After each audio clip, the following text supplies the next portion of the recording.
أستغفر الله ربي من كل ذنب وأتوب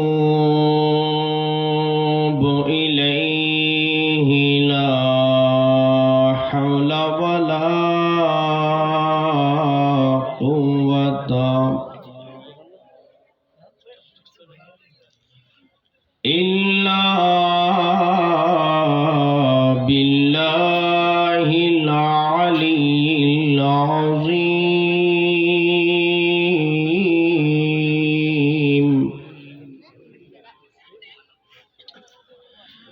إن الحمد لله رب العالمين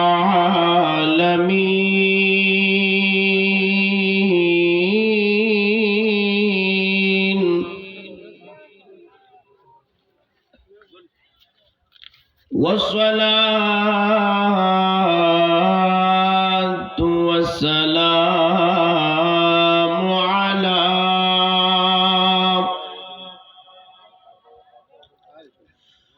محبوبه ومعشوقه العظيم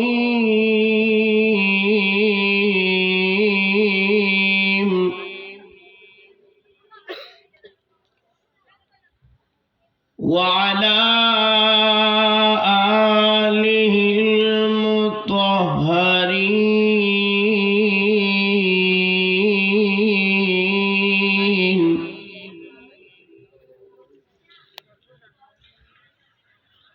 وخلفائه الراشدين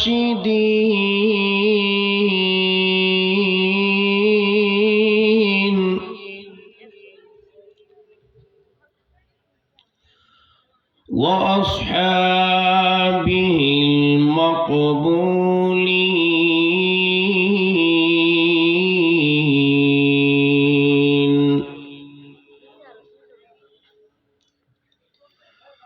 وأئمة الدين وأولياء المقربين.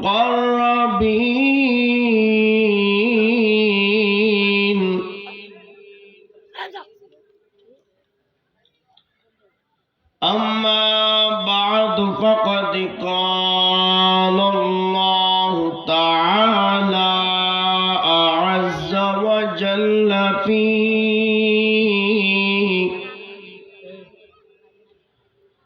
كلامه المجيد وفرقانه الحميد.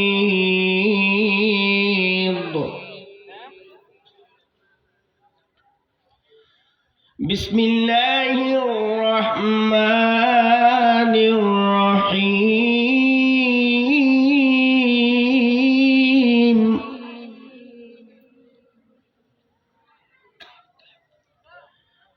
إن الذين آمنوا وعملوا الصالحات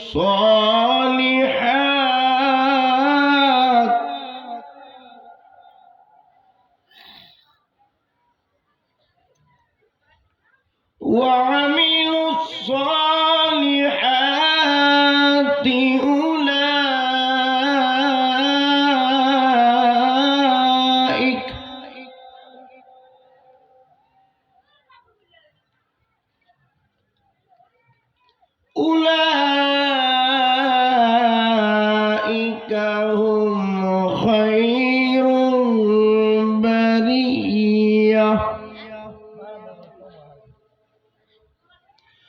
وقال أيضا في شان حبيبه ومحبوبه آمرا مخبرا: إن الله وملائكته وملائكته يصلون على النبي يا أيها الذين آمنوا صلوا عليه وسلموا تسليما اللهم صل على سيدنا مولانا محمد وعلى آله سيدنا مولانا محمد اللهم صل على سيدنا مولانا محمد وعلى آله سيدنا مولانا محمد ज़मीं मैली नहीं होती ज़मन मैला नहीं होता ज़मीं मैली नहीं होती ज़मन मैला नहीं होता प्यारे नबी के गुलामों का कफन मैला नहीं होता अल्लाहुम्मा सैयदना मौलाना मुहम्मद वाला सैयदना मौलाना मोहब्बत प्यार नबी से वो जज्बा है सुनो लोगों ये जिस मन में समझ आए वो मन मैला नहीं होता अल्लाहुम्मा अला सैयदना मौलाना मुहम्मद वाला आली सैयदना मौलाना जुना में प्यार नबी चूमे नहीं धोकती कभी आंखें पहन ले प्यार जो उनका बदन मैला नहीं होता अल्लाहुम्मा सल्ले अला सैयदना मौलाना मुहम्मद वाला आली सैयदना मौलाना नबी के दामन रहमत पकड़ लो ए जहां वालों नबी का दामन रहमत पकड़ लो ए जहां वालों ये जिस मन में समझ आए वो मन मैला नहीं होता अल्लाहुम्मा सल्ले अला मोहब्बत है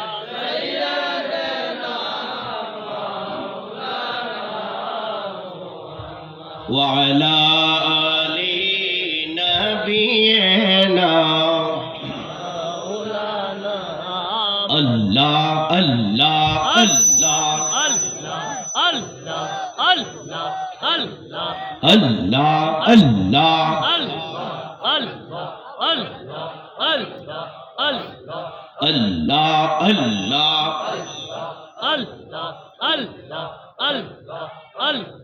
अल्लाह अल्लाह अल्लाह अल्लाह अल्लाह